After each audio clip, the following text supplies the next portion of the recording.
Number 6, Quick Attack Films says, "Hey Mike, imagine someone asking you, would you be willing to disbelieve in God if the evidence led there? What would your response be? Are we obligated to say yes? Does that dishonor God?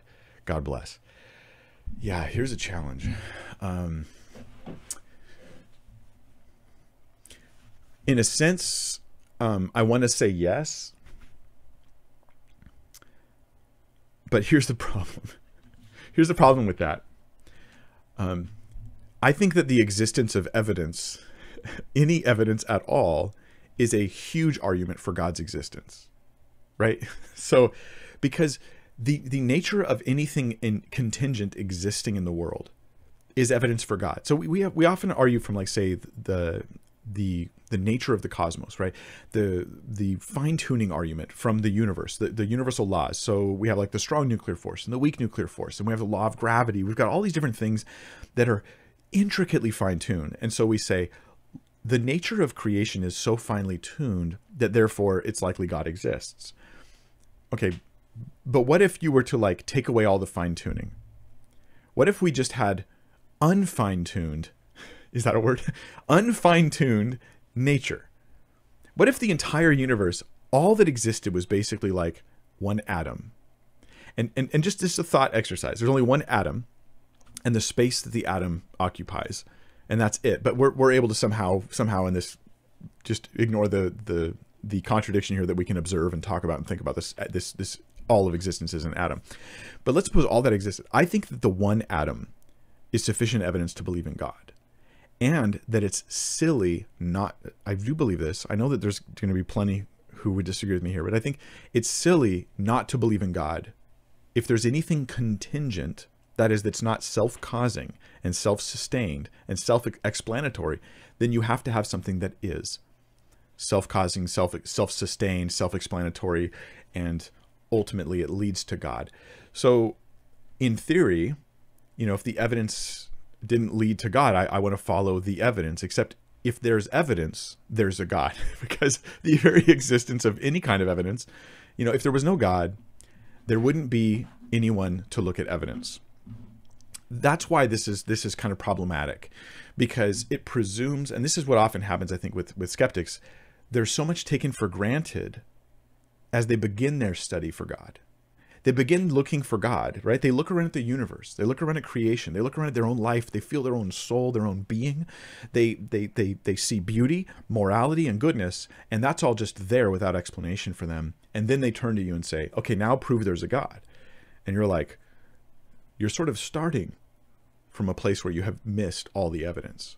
And so this is part of why we often discuss these things with non-believers, and they say things like, there is no evidence for God.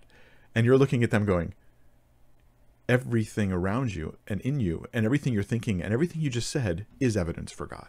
And so there's this divide that it maybe is best explained by the analogy of eyes being open or closed. Right? And when you close your eyes, there's nothing in the room. And as long as you keep your eyes closed, I could say to you, prove to me that there's a painting in the room. I'm going to keep my eyes closed. It's going to be harder to prove that. Or I open my eyes, in which case I'm not even asking.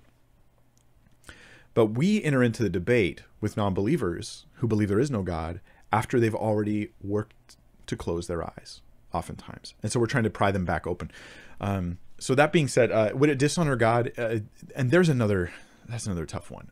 Because listen, when we talk about Christianity, and there's plenty of philosophers and apologists sometimes, this is more of a trend right now with apologists that will sometimes talk about the existence of God as if they're totally okay if it just goes either way.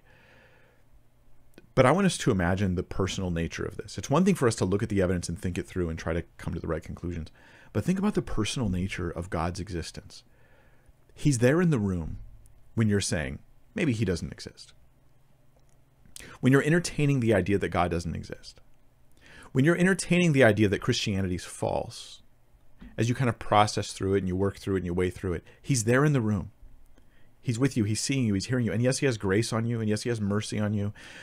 But what I often see happening is there's apologists who feel like they have to go down the road of, like, being on the fence on their faith. And I think that this is unwise. I want to treat evidence fairly. but I do not want to be on the fence, as if being undecided on these issues somehow makes me objective, right? And not biased. There's no such thing as objective and not biased. Some people plant themselves on the fence in an attempt to try to gain some sense of objectivity that doesn't exist. And then they wound their relationship with God. Because how do you pray when you're in that scenario? Like, I don't see it.